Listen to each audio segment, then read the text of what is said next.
गोविन्दाय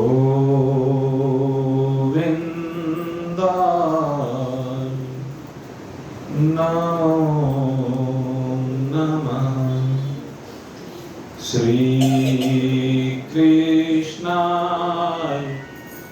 नमो नमः। नारायणाय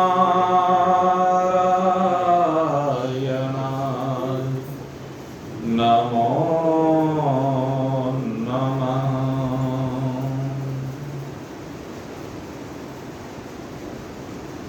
परम प्रेमास्पद भगवत चरणारविंदों में आज एकादशी तिथि को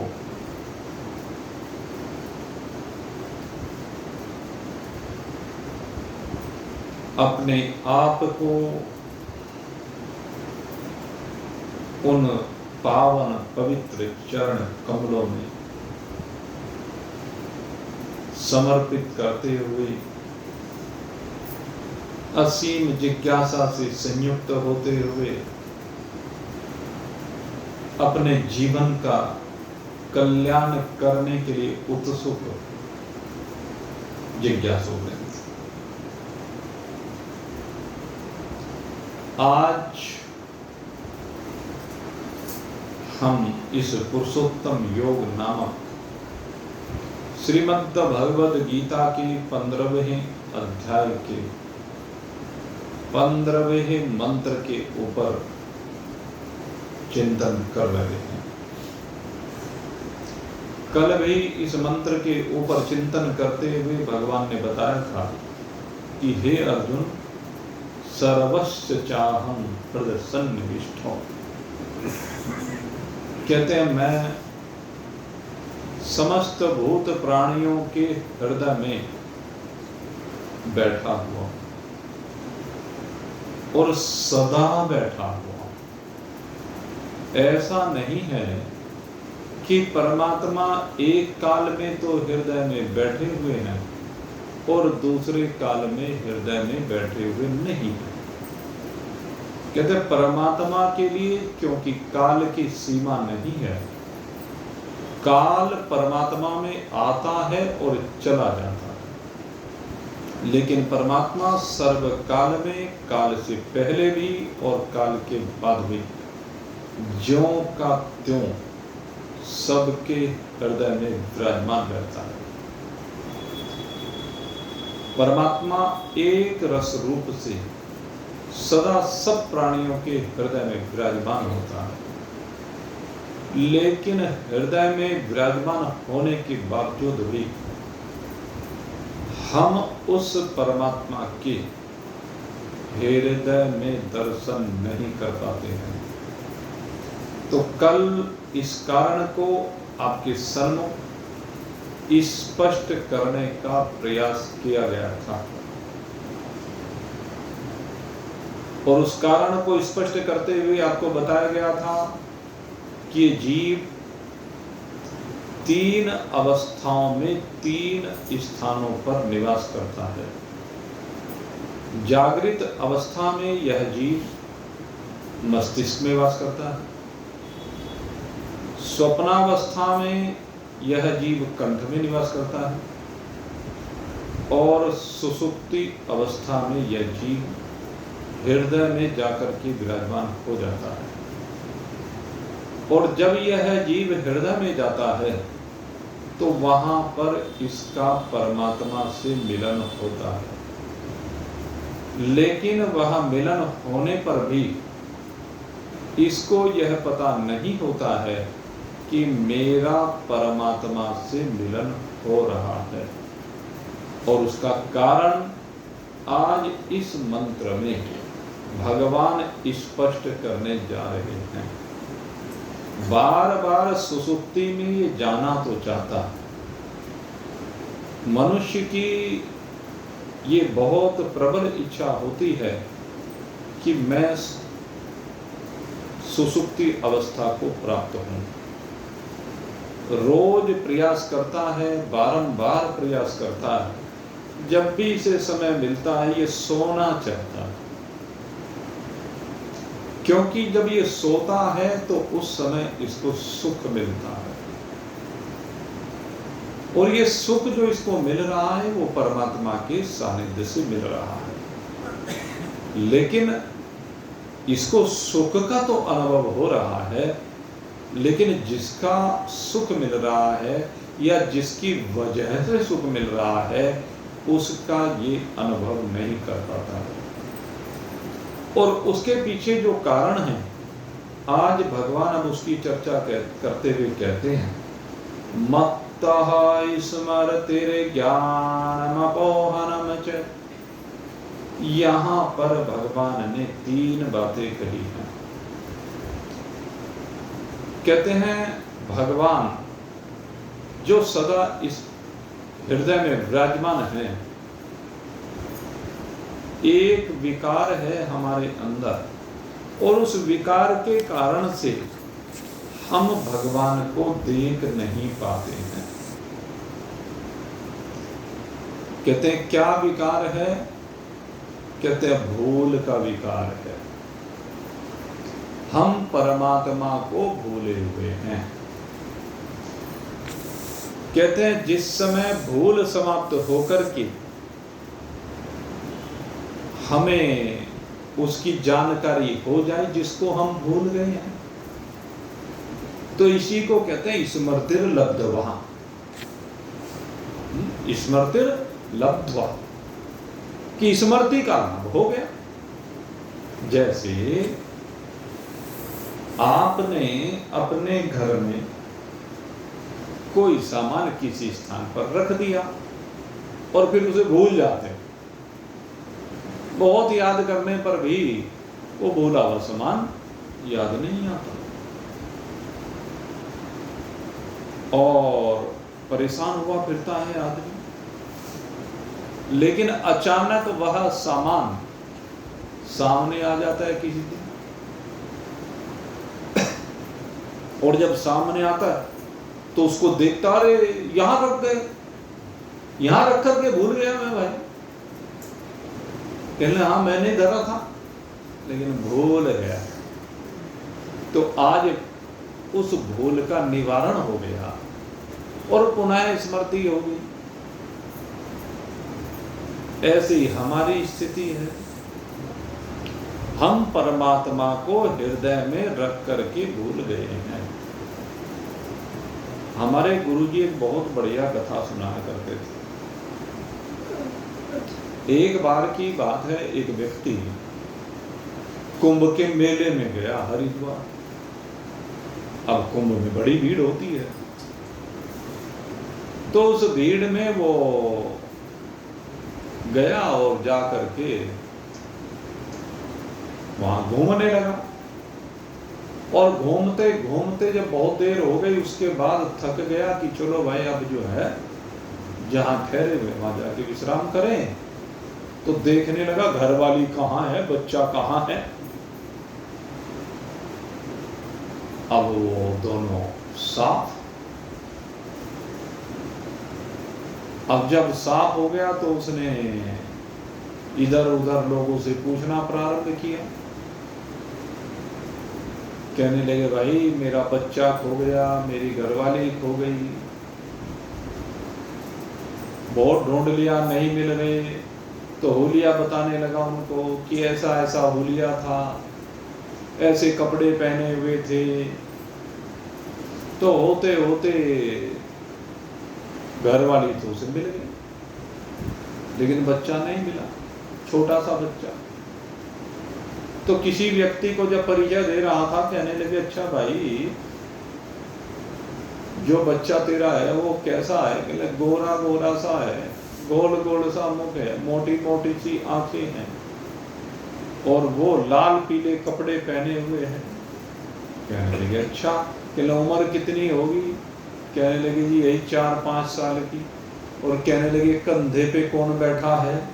और जैसे कंधे को देखा, रे लोग ये सोच रहे हो कि ये कंधे पे बैठा हुआ ये तो अलग है और जिसको ढूंढ रहा वो अलग है भाई, इसका तो कंधे पे बैठा लिया था भीड़ में उसने उस बालक को, और वो कंधे पे धरा रहा और उसको ज्ञान नहीं हुआ, भूला भूला फिर रहा।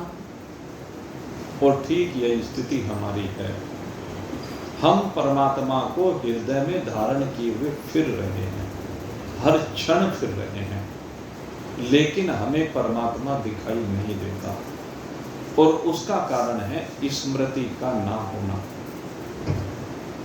परमात्मा के साथ हम रहते थे, लेकिन परमात्मा से बिछुड़ गए। और बिछुड़ने का कारण क्या है? वो संसार है, वो परिवार है, वो व्यापार है, वो नौकरी है, जिसके कारण से हम परमात्मा से बिछुड़ गए। उनका स्मरण करते करते, उनके बीच में रहते रहते हमें अब उनका ही स्मरण रहने लगा, परमात्मा का स्मरण नहीं रहता है।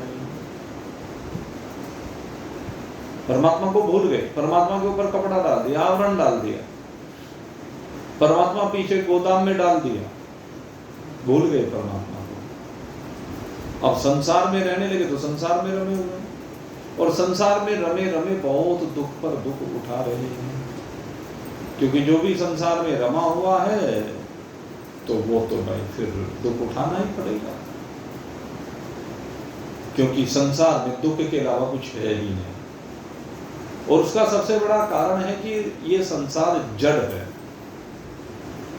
और ये जड़ होने के कारण से ये दुख ही परोसता है। जड़ किसे कहते हैं? आप देख लीजिए, कोई बालक, उसको हम जड़ कहने लगते हैं, मूड कहने लगते हैं। किसको कहने? जो कुछ सुन के ना दे, जिसकी कुछ समझ में ना आए, ये तो जड़ है, मूर्ख है, बेवकूफ है। तो संसार से हम प्रेम करते हैं, लेकिन संसार की समझ में तो नहीं आता। इस मोबाइल से हम प्रेम करते हैं, लेकिन क्या ये मोबाइल को पता है कि हम मोबाइल से प्रेम करते हैं? मोबाइल को तो नहीं पता।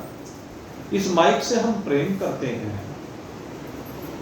लेकिन ये बात माइक को पता है कि हम इससे प्रेम कर रहे हैं? पता है क्या? नहीं पता। तो ठीक इसी प्रकार से मेरे मित्रों, ये संसार के जितने भी पदार्थ हैं, आप भले ही उनसे प्रेम करते हो, उन पदार्थों को ये पता नहीं है कि आप उनसे प्रेम करते हैं, क्योंकि वो जड़ है, वो कुछ जानते नहीं है। और यही कारण है, ना जानने के कारण उन्हें हित अहित का पता नहीं है। मान लीजिए जहर है, जहर के हित अहित का पता हमें तो है, लेकिन जहर को है क्या? इसलिए जहर को जब कोई व्यक्ति पीता है तो जहर कभी किसी को मना नहीं करता है, क्योंकि वो जड़ है। तो जो जड़ है वो कभी कुछ नहीं कहता। हम उस जड़ के चक्कर में अंधे हो गए हैं, जड़ के स्पर्श को करने के लिए, जड़ के रूप को देखने के लिए, जड़ से रस लेने के लिए, जड़ से गंध लेने के लिए, जड़ के स्वर सुनने के लिए हम मारे मारे फिरते हैं, लेकिन जड़ को इन चीजों का बोध ही नहीं है, और उनके चक्कर में हम पागल हुए फिर रहे हैं। हम सोचते हैं कि इन जड़ पदार्थों से हमें आनंद मिलेगा, सुख मिलेगा, लेकिन वास्तव में उनमें जब सुख है ही नहीं तो मिलेगा कहां से? सुख तो केवल इस जीव ने अपने अंतःकरण में बैठा रखा। ये जीव अंतःकरण के माध्यम से इस जड़ पदार्थों से जुड़ करके इन जड़ पदार्थों को अपना समझते हुए, इनका संग्रह करते हुए, इनका भोग करते हुए, ये जीव इन सब जड़ पदार्थों से प्रेम करते हुए इनको अपना मानने लगता है, और यही इसकी सबसे बड़ी भूल है। वो इस बात को भूल जाता है कि जड़ जो भी कुछ है वो क्षणभंगुर है, ये भी स्मृति का ह्रास है। जो वस्तु जैसी है उसका वैसा वैसा ज्ञान ना होना, ये स्मृति ह्रास है। और जो वस्तु जैसी जैसी है जब उसका वैसा वैसा ज्ञान हो जाता है तो इसको कहते हैं स्मृति लब्ध्वा। जो सत है उसका सत रूप से ज्ञान हो जाए, जो असत है उसका असत रूप से ज्ञान हो जाए, जो जड़ है उसका जड़ रूप से ज्ञान हो जाए, और जो चैतन्य है उसका चैतन्य रूप से ज्ञान हो जाए। इसको यथार्थ ज्ञान कहते हैं, वास्तविक ज्ञान कहते हैं। जो चैतन्य है उसका चैतन्य रूप से ज्ञान होना, जो दुख रूप है उसका दुख रूप से ज्ञान होना, सुख रूप का सुख रूप से ज्ञान होना, विनाशी का विनाशी रूप से ज्ञान होना, क्षणभंगुर रूप से ज्ञान होना, अनित्य रूप से ज्ञान होना, उसका परिवर्तनशील रूप से ज्ञान होना, और जो नित्य है उसका यथार्थ ज्ञान होना, वास्तविक ज्ञान होना, ये सत्य है।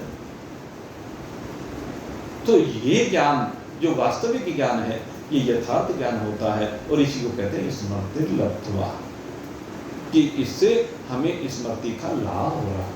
हमारी स्मृति सही सही निर्णय कर रही है, हमारी स्मृति सही सही बता रही है। तो जीवन में स्मृति करनी है। अब स्मृति किसकी हो? कहते हैं जड़ की स्मृति तो रोज कर रहे हैं, एक बार उस चैतन्य की स्मृति करो। जड़ तो जो भी कुछ है उसकी अगर स्मृति कर भी लोगे, सोने की अंगूठी कहीं रखकर भूल गए, उसकी स्मृति कर भी ली, वो याद आ भी गई, तो सोना रहे तो यहीं जाना है भाई, किसी के साथ में जाएगा क्या? आज तक किसी के साथ में न गया और न ही जाएगा। लेकिन जो परमात्मा है, अगर एक बार उसकी स्मृति हो गई, एक बार उसकी जानकारी हो गई कि परमात्मा मेरे हृदय में बैठा है, परमात्मा ही मेरी वास्तविकता है। और किस रूप में वास्तविकता है? कहते हैं सत्य रूप में वास्तविकता है, चैतन्य रूप में वास्तविकता है, चिन्मय स्वरूप है परमात्मा, परमात्मा आनंद स्वरूप है। तो जब ये जानकारी हो जाती है तो यही स्मृति है।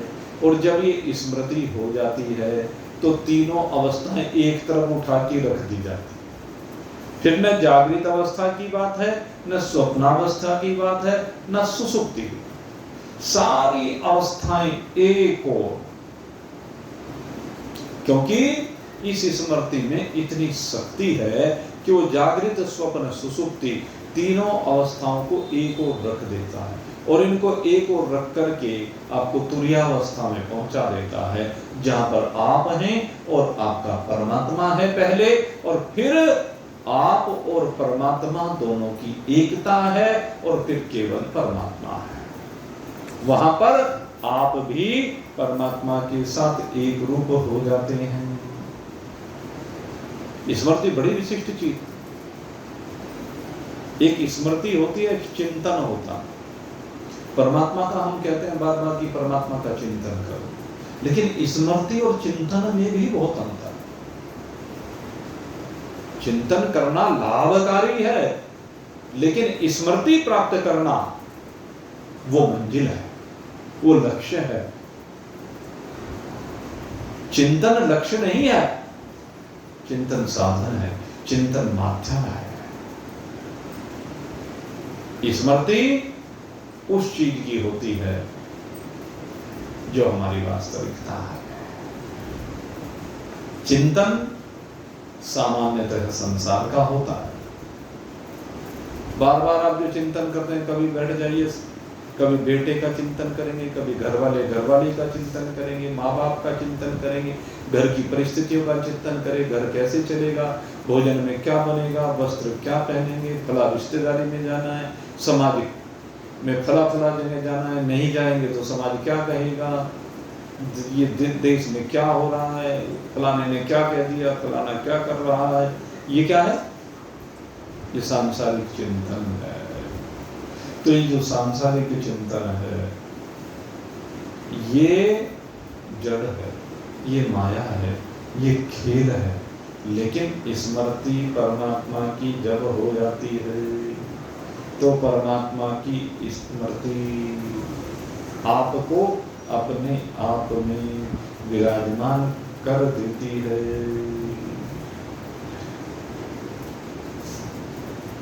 इसलिए मेरे मित्रों, ये जो हमारे शास्त्र हैं, इन शास्त्रों में सर्वत्र आपको स्मृति कराई जाती है। इसीलिए इस वेदांत को भूल सुधार आंदोलन कहा गया है। इसको क्या कहते हैं? भूल सुधार आंदोलन। अर्थात जिस अपने स्वरूप को आप भूले हुए हैं, जिस अपनी आत्मा को आप भूले हुए हैं, जिस परमात्मा को आप भूले हुए हैं, ये वेदांत का ज्ञान आपको उसका स्मरण करा देता है। भगवान ने यही कहा कि मैं उसी से जानने में आता हूं। भगवान ने अगली बात ये की, वेदैश्च सर्वैरहमेव वेद्यो वेदांत कृत वेद विदेव चाहम। कहने लगे मैं किससे जानने में आता हूं? कहता वेदश्च, बार बार कहा कि वेद समस्त सत्य विद्याओं का भंडार है, ज्ञान का खजाना है। और कहना वेद को पढ़ रहे हैं, और वेदों को पढ़ने के बाद भी वेदैश्च सर्वैर अहमेव वेद्यो, अहमेव वेद्यो। कहले वेदों को पढ़ने के बाद भी जिसने मुझे नहीं जाना, अपने आप को नहीं जाना, उसका वेद पढ़ना तो बोझ उठाना। आप जितने शास्त्र पढ़ते हैं, जितना सत्संग करते हैं, अगर सत्संग प्राप्त करने के बाद भी आपने सत्य का संग नहीं किया तो सत्संग बोझ ही रह गया। अगर वेदों को पढ़ने के बाद भी केवल वेद की विद्वता, वेद के शास्त्रार्थ ज्ञान को हृदय में धारण करके लड़ने मरने के लिए तैयार रहते हैं तो बोझा है भाई। वेद आपको मुक्ति देता है बोझ से। वेद आपको किसी भी भार के नीचे दबने नहीं देता। इसलिए भगवान कहते हैं वेदांत कृत वेद विदेव चाहम। कहले वेदों का जो अंतिम भाग है, वेदों का अंतिम भाग क्या है? वेदांत, जिनको हम उपनिषद कहते हैं। कहते हैं मैं उस उपनिषदों के ज्ञान के द्वारा जाना जाता हूं। उन उपनिषदों में जिस तत्व को सिद्ध किया जाता है, उस उपनिषदों में जिस तत्व का संशोधन करके जिस तत्व को शेष रखा जाता है, वो मैं ही हूं। वेदों के द्वारा, वेदांत के द्वारा जानने योग्य मैं ही हूं। तो इसलिए भूल सुधार आंदोलन इस वेदांत को कहा गया है, क्योंकि वेदांत के द्वारा ही अपनी आत्मा का परमात्मा रूप से बोध होता है। यही स्मृति है। जब तक आप अपने आप का बोध नाम के रूप में कर रहे हैं, जाति के रूप में कर रहे हैं, वर्ण के रूप में कर रहे हैं, आश्रम के रूप में कर रहे हैं, कर्मों को साथ में जोड़ करके विद्वता के रूप में कर रहे हैं, चिकित्सक के रूप में कर रहे हैं, धनवान के रूप में कर रहे हैं, गरीब के रूप में कर रहे हैं, तो ये जानना यथार्थ जानना नहीं है, ये तो भूल है। इसी भूल का सुधार करना। लेकिन ये भूल का सुधार आम आदमी की दृष्टि में तब आता है जब यमदूत दिखाई देते हैं। जब तक यमदूत दिखाई नहीं देते तब तक उसके समझ में नहीं आता, तब तक इस संसार में फंसा रहता है और जीवन को खराब करता चला जाता है। जब यमदूत दिखाई देने लगते हैं तब याद आता, अरे मैंने तो इस शरीर के प्रयोजन को जाना ही नहीं। कुछ समय के लिए वाहन मुझे मिला था, इस वाहन का उपयोग मैंने किया ही नहीं। यूं ही कटीले, ककरीले, पथरीले, गहरे गड्ढों वाले रास्ते पे इस वाहन को लेकर के दौड़ता रहा, संसार के गड्ढों में धक्के खाता रहा, इन गड्ढों में डुबकियां लगाता रहा। ऊंची नीची राह रखती, पांव नहीं ठहरा, ऐसी रफ्तीली राह, इस पे सारी जिंदगी इसी पे बस बार बार चढ़ता रहा, बार बार उतरता रहा, रोज गधे की तरह से कुमार का गधा बना रहा, बोझ ढोता रहा गृहस्थी का, बस इसीलिए आया। ये भूल है। और याद कब आया? जब यमदूत सामने दिखाई दी कि ये सब छोड़ के जाना, जिस ताम झाम को मैं समझता था कि मेरा है, जिस धन दौलत को समझता था कि मेरा ही, जिस परिवार को समझता था कि मेरा ही, जिस परिवार के मोह में सारी जिंदगी यूं ही व्यर्थ गंवा दी, जिस मोह के चक्कर में, जिस परिवार से लगाव के चक्कर में जितना धन कमाया, वो धन उनके लिए इकट्ठा करते करते सारी जिंदगी खपा डाली और भगवान के लिए एक पैसा खर्च करके नहीं दिया, भगवान के कार्यों में कभी एक पैसा खर्च करके नहीं दिया। लोभ लालच में डूबा रहा। अब जब यमराज के दूत सामने दिखाई दिए तब याद आया, ये मैंने क्या किया। हम बार बार समझाते हैं, बार बार कहते हैं, महान पुरुष बार बार इस बात को समझाते हैं। अरे ये जीवन का उद्देश्य पहचान। इस जीवन में शरीर से सेवा लिखी है और स्वयं आगे बढ़कर के सेवा लिखी है, किसी के कहने से नहीं। जब भी कोई शुभ कार्य करने का अवसर मिले स्वयं आगे बढ़े। बहुत से लोगों के मन में भावना तो होती है लेकिन बढ़ते हैं, वो संकोच कहो या लालच कहो, कुछ ऐसा होता है कि उसके कारण से वो आगे बढ़ नहीं पाते, पैर पीछे पीछे हटाते रहते। तो वो लोग जब जमदूतों को सामने देखते हैं तब याद आता है, ओ भगवान ने तो बार बार प्रेरित किया, भगवान ने तो बार बार कहा कि तू आगे बढ़,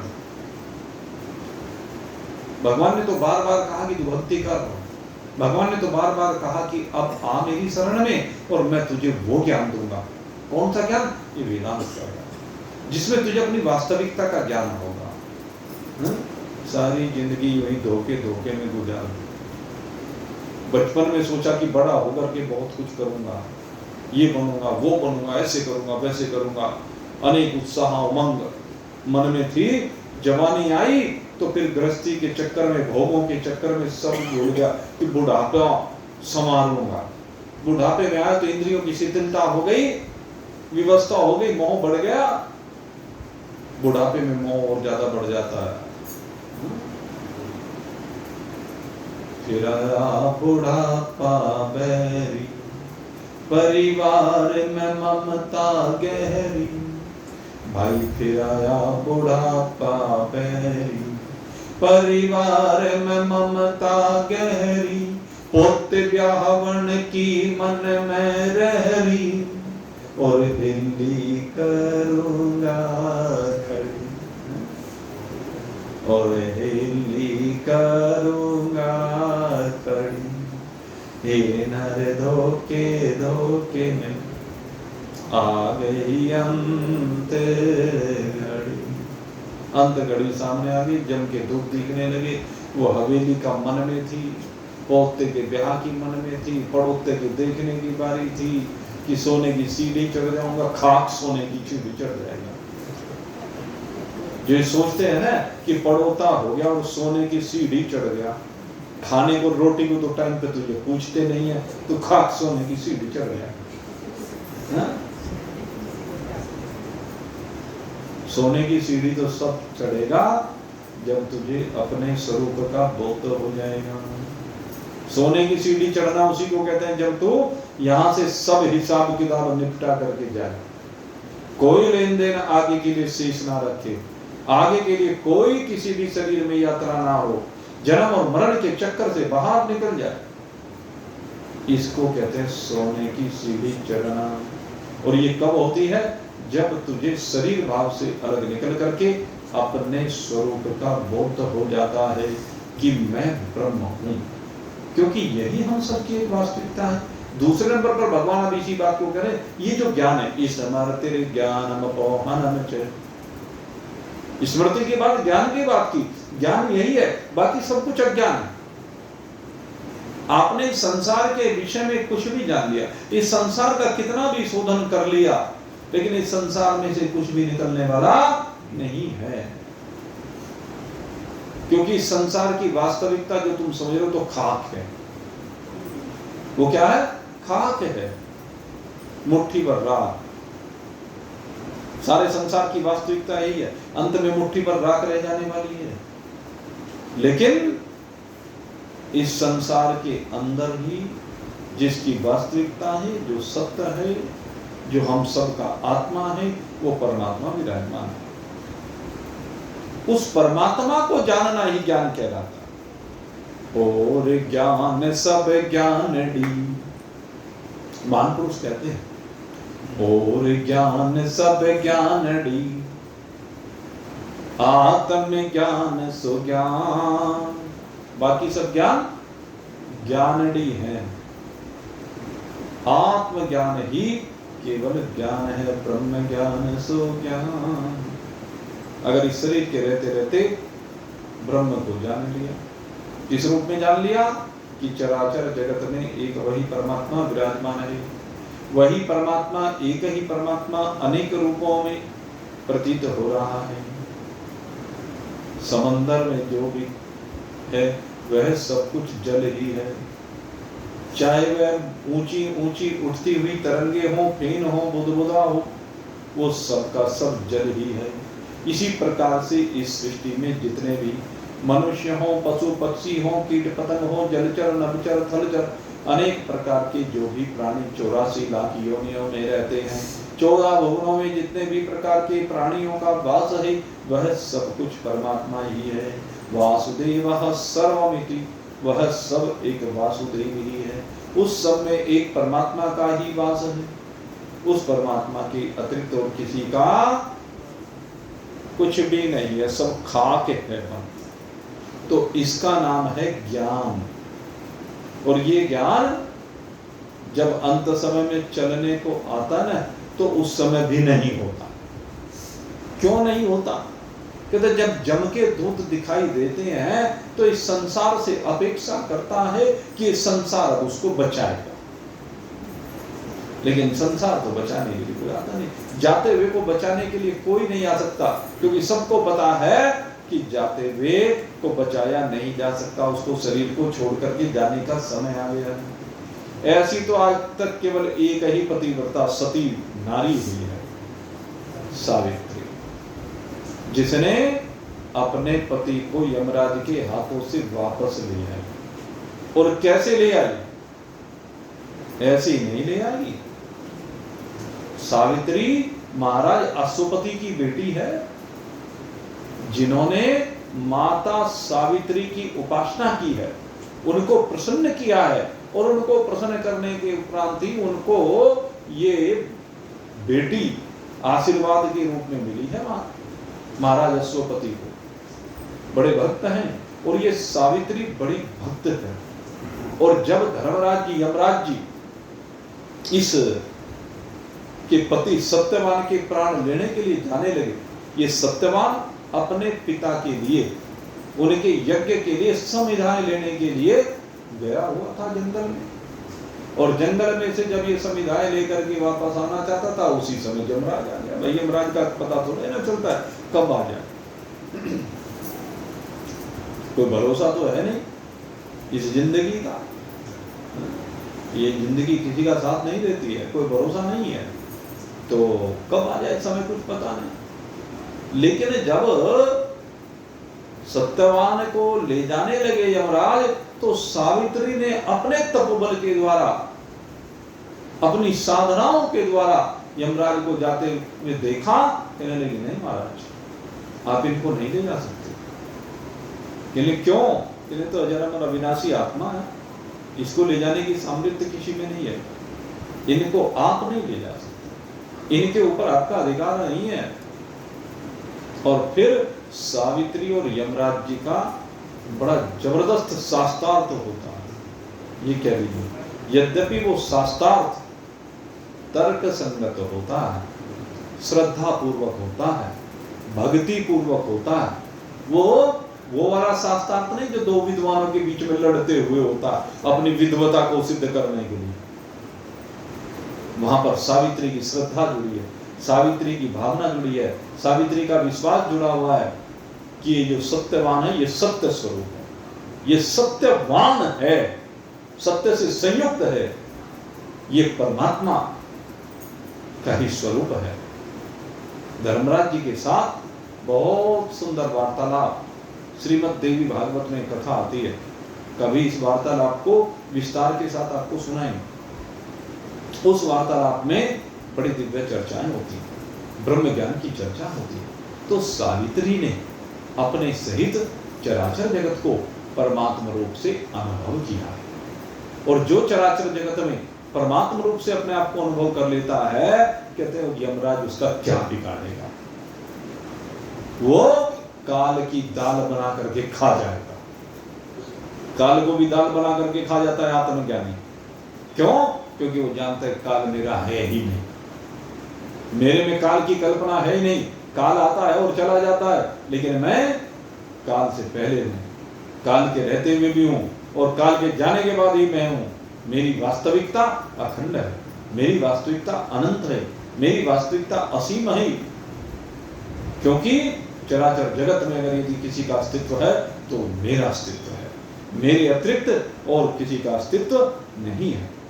इस वास्तविकता को आत्मज्ञानी जब जान जाता है तो इसी को कहते हैं ज्ञान, और इसी ज्ञान से स्मृति प्राप्त होती है।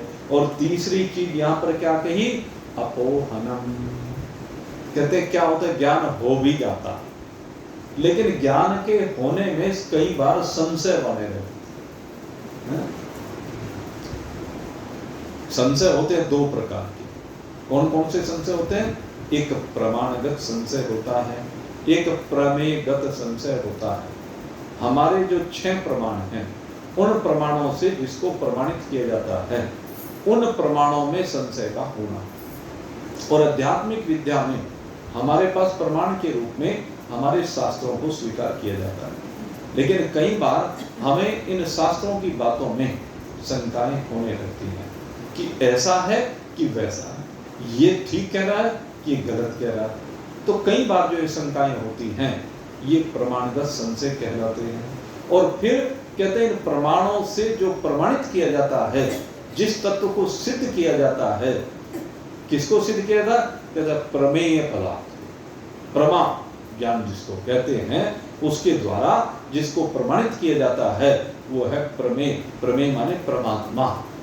उस परमात्मा को जो सिद्ध किया जा रहा है, उसको लेकर के जो संशयों का होना है, उसको कहते हैं प्रमेयगत संशय।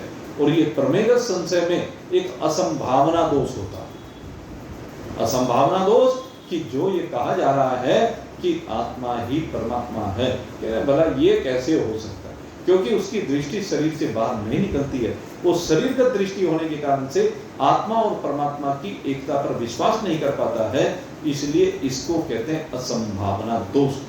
और दूसरी बात होती है विपरीत भावना।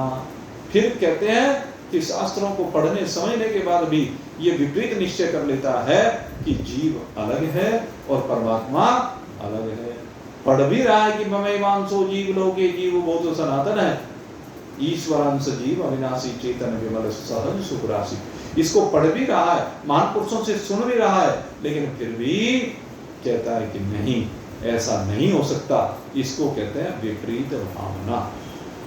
तो कहते हैं ये प्रमाणगत संशय, ये प्रमेयगत संशय, ये असंभावना दोष, ये विपरीत भावना है। इनको संशय और विपर्य, ये विभिन्न प्रकार के संशय और विपर्य जो होते हैं, इनको दूर करना होता है। अपोहनम च, अपोहन कहते हैं वो इन संशयों को, इन विपरीत भावनाओं को दूर करते हैं। और वो दूर कैसे होते हैं? कहते हैं किसी महान पुरुष की शरण में बैठ करके। सबसे जरूरी यही है, किसी महान पुरुष की शरण में बैठें, महान पुरुष की सेवा करें, और महान पुरुष की सेवा करने के बाद जब सेवा से वो प्रसन्न हो जाएं, तो फिर कहते हैं इन संशयों की निवृत्ति के लिए उनसे अपनी जिज्ञासा प्रकट करें, और जिज्ञासा को प्रकट करके ये संशय और विपर्यों की निवृत्ति के लिए वहां पर प्रयास करें। और तब सद्गुरुदेव उसको आत्मा और परमात्मा की एकता का बोध कराने के लिए 4 महावाक्यों का उपदेश करते हैं। प्रज्ञानम ब्रह्म कहते हैं कि पहले तो उस ज्ञान को प्राप्त कर, और उस ज्ञान के द्वारा शोधन कर, जड़ और चैतन्य का शोधन कर, सत्य और असत्य का शोधन कर, क्षर और अक्षर का शोधन कर। ये जो देही है और देह है, इसका शोधन कर। इनका शोधन करने के बाद जो ब्रह्म निकल करके आता है वही तेरी वास्तविकता है। इसको कहते हैं प्रकृष्ट ज्ञान, शोधित ज्ञान, शुद्ध ज्ञान, निर्मल ज्ञान, मिलावट रहित ज्ञान। ये जो ज्ञान है यही प्रज्ञान ब्रह्म रूप से कहा गया है। कहते हैं ब्रह्म ही वास्तव में सर्वत्र विराजमान है। ये ज्ञान प्रदान किया जाता है महान पुरुषों के द्वारा। और उसके बाद फिर दूसरा हमारा वेद आता है, और उस वेद के द्वारा जो जानने योग्य है, भगवान क्या कह रहे हैं कि जो वेद के द्वारा जानने योग्य वो क्या है, तत्त्वमसि, कि जिस ब्रह्म को इन शास्त्रों में समझाया गया, महान पुरुषों ने समझाया गया है, कहते हैं वो ब्रह्म तू ही है। तू उस ब्रह्म से विलग नहीं है। कहने लगे अच्छा। और जब ये समझाया जाता है, शिष्य समझने लगता है, और शिष्य समझते समझते अनुभूति करने लगता है, और अनुभूति करते करते फिर वेद का वो दिव्य ज्ञान आता है, यजुर्वेद का अहम ब्रह्मास्मि, कि मैं ब्रह्म हूँ। जब ज्ञान की अग्नि प्रज्वलित होती है शिष्य के अंतःकरण में, तो उस अग्नि के प्रज्वलित होने पर सारा कूड़ा कचरा जल करके, सारी माया जल करके, सारा संसार जल करके, सारे संकल्प विकल्प जल करके केवल एक परमात्मा मात्र शेष रह जाता है।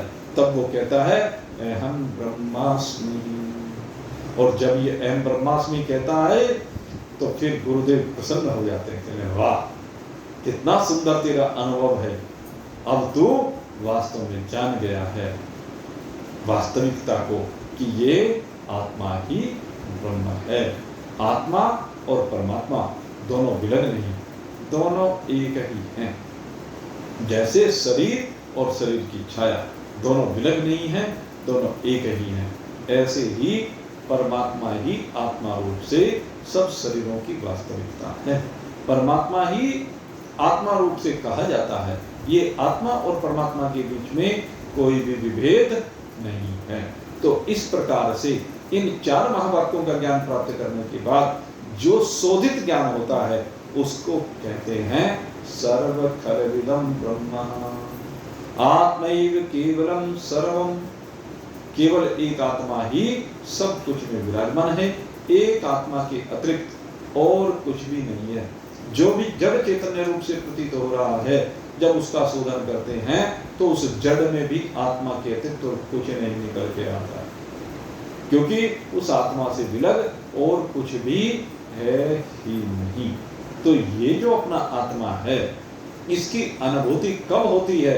कहते हैं जब आप अपनी वास्तविकता में जरा मस्तिष्क की सीमा से बाहर निकलें, इस कंठ की सीमा से बाहर निकलें और सुषुप्ति की सीमा से बाहर निकल करके आप हृदय में आए और हृदय में बैठे हुए अपने वास्तविक परमात्मा से आप मिलें, तो समस्त संशयों की निवृत्ति होकर के आपको उस वेदांत के दिव्य तत्व का अनुभव अपने आप में होने लगता है, जिसके बाद कहा जाता है नेति नेति, अर्थात अब इसके बाद और कुछ भी नहीं है।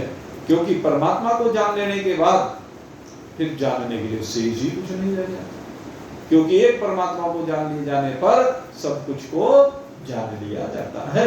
जिस प्रकार से समंदर की एक बूंद को चख लेने पर पता चल जाता है कि सारा समंदर खारा है, चल जाता है ना पता।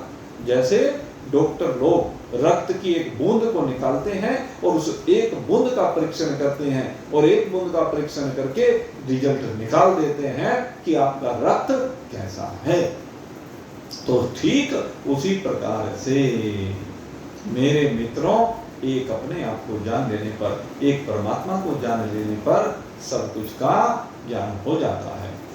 छांदोग्य उपनिषद में उद्दालक मुनि ने अपने पुत्र श्वेतकेतु को बार बार यही समझाया है कि तू ही ब्रह्म है, तू ही ब्रह्म है और तू ही केवल ब्रह्म है। तेरी वास्तविकता एक ब्रह्म ही है। ब्रह्म से विलग और जो कुछ है सो भ्रम है भाई, और वो जो भ्रम है उसका कोई भी अस्तित्व नहीं है। इसलिए कहते हैं अपनी इस यथार्थता को जानो और यथार्थता को जान करके अपनी वास्तविकता में विराजमान होकर के आनंद मनाओ, क्योंकि आनंद ही हमारा स्वरूप है, आनंद ही हमारी वास्तविकता है। आनंद से विलग और कुछ भी नहीं है।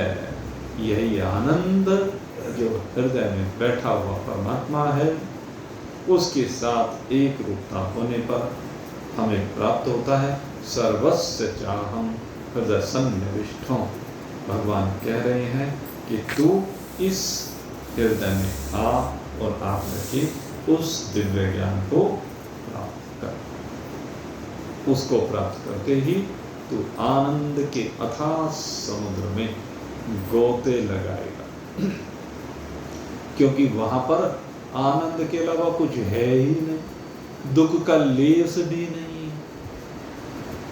और हम सब यही तो चाहते हैं कि हमारे जीवन में दुख का लेस भी ना रहे, केवल आनंद ही आनंद रहे। हम भी यही चाहते हैं कि आप अपनी वास्तविकता को अनुभव करें हैं। मत्त परतरहं नान्यत किंचित अस्ति धनंजय। भगवान ने कहा मुझसे अलग किंचित मात्र भी कुछ भी नहीं है। इसी प्रकार से आप कहें कि आपसे भिन्न और कुछ भी नहीं है। यही आपकी वास्तविकता आपकी समझ में आ जानी चाहिए, और ये वास्तविकता समझ करके आप आनंद के रस से सरोवर हो जाएं। इन्हीं स्वभावों के साथ आज का सत्संग अब यहीं पर विश्राम को प्राप्त हो रहा है। कल फिर भाई आपकी सेवा में उपस्थित होंगे। और कल आपको बताया था, कल हमारा माता अन्नपूर्णा का जो द्वादशी का प्रसाद लगता है दिन में, वहाँ लाला जी की दुकान पर भंडारा करते हैं, तो वो चलेगा, और शाम को यहाँ सत्संग में चलेगा।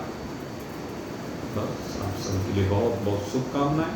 बोलिए सच्चिदानंद भगवान की मोर मुकुटबंदी सियावर रामचंद्र भगवान की, उमापति पवन सुत हनुमान की। बोलो भाई, बोलो भाई, जय जय जय जय जय जय। बोल सचिया जोता वाली माता। और भाई एक विषय आ रहा है रक्षाबंधन का, उसके विषय में भी आपको जरा स्पष्ट कर लें, क्योंकि कई लोगों ने बार बार चर्चा की है। यद्यपि क्या है कि हम कोई विद्वान तो है नहीं या ज्योतिष विद्या की ज्ञाता भी नहीं है, लेकिन जो इधर उधर से बातचीत होकर के निष्कर्ष निकाला है, 30 तारीख को पूर्णिमा तिथि आएगी 10:58 पर, और लगभग 2 मिनट 25 सेकंड के बाद भद्रा लग जाएगी। और ये माना जाता है कि भद्रा में राखी नहीं बंधनी चाहिए। और उसके पीछे एक कथा है कि भाई रावण को उसकी बहन ने भद्रा में राखी बांधी थी, इसलिए उसके परिवार का विनाश हो गया। तो हमें भी इन बातों को मानना चाहिए। और ये जो भद्रा है ये 9:07 तक है रात्रि में। तो 9:07 के उपरांत से राखी बांधी जा सकती है। वैसे राखी रात में भी सामान्यतः नहीं बांधते, लोग दिन में बांधते हैं। और हमारे यहाँ परंपरा रही है कि जिस तिथि में सूर्योदय होता है उस तिथि को मानते हैं। और बहुत अधिक अगर यदि किसी को भाई ज़्यादा गहराई में जाना है तो प्रातः काल लगभग 7 बजे तक, 7:02 है सर, तो उस समय तक पूर्णिमा तिथि।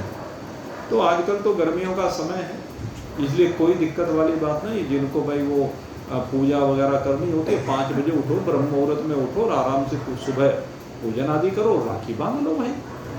और नहीं तो 31 तारीख को पूरा दिन है। दूसरी बात, अगर 30 को करना चाहते हैं तो आपके पास 2 मिनट का समय है। 10:58 से 11 बजे तक 30 में किसी को बांधनी है तो 2 मिनट के अंदर। राखी बांधने में कितनी देर लगती है? 2 मिनट से ज़्यादा थोड़े ना लगेगी, तो 2 मिनट। दूसरी बात, हमारे यहाँ एक विषय और भी है, पूर्णिमा का व्रत। तो पूर्णिमा का व्रत जब भी कोई त्योहार वगैरह होता है वो चतुर्दशी तिथि में ही होता है, इसलिए पूर्णिमा का व्रत 30 तारीख में करने में कोई दोष नहीं है।